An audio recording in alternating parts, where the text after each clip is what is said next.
We're going to be talking about a very serious and potentially dangerous problem in your home, and that is furniture tipping over. And to tell us a little bit more about it is Peter Anzalone from Consumer Reports. Peter. Hi, Jack. You know, this is a real severe problem. Every 17 minutes, someone is injured by tipping furniture, appliances, or TVs. So where are we and what are we doing here? This is the Furniture Safety Lab, and here we're testing the stability of furniture. So we're going to demonstrate with this dresser what can happen if a child is messing around with it.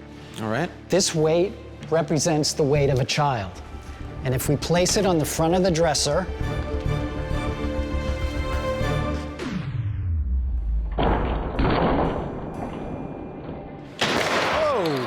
Wow, that was really scary. you can see what happened. If there were a small child in front of this dresser, when it tipped over, it could be devastating. Next, Peter shows me another dresser that could pose a threat to a child. This is an example of a dresser that's very unstable. There's no clothing in the drawers. I'm just going to pull this one out, and you do the same.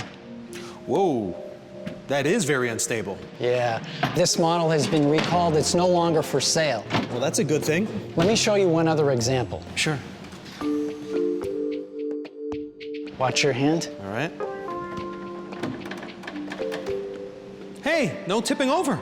Right, so in this demonstration, you can see that this dresser is much more stable.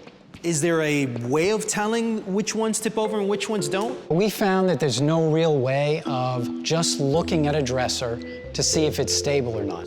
Peter says one way to make furniture safe is to anchor it to the wall. And for a smart consumer, that means it's time to bust out the power tools. First, let's choose the wall mount assembly that works the best.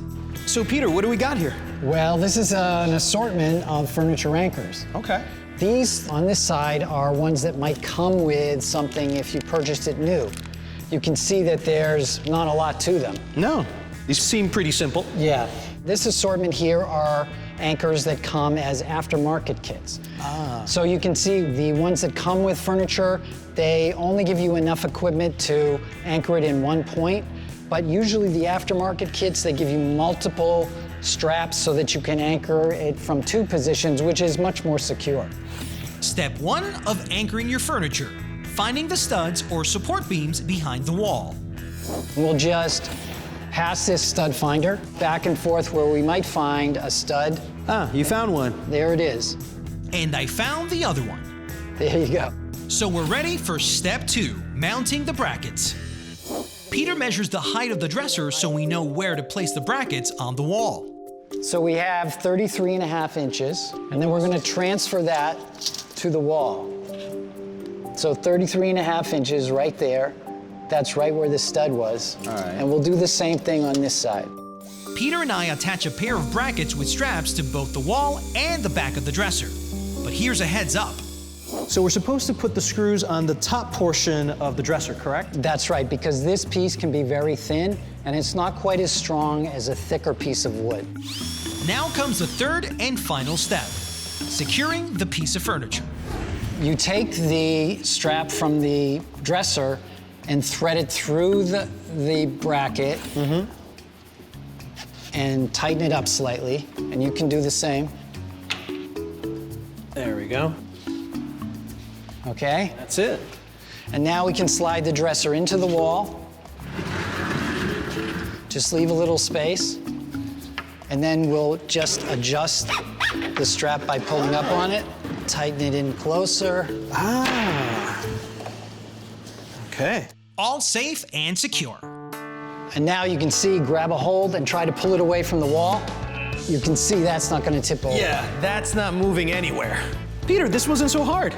Yeah, once you've done it, you can see that it's not that hard to do. Remember though, we've only attached a dresser to the wall.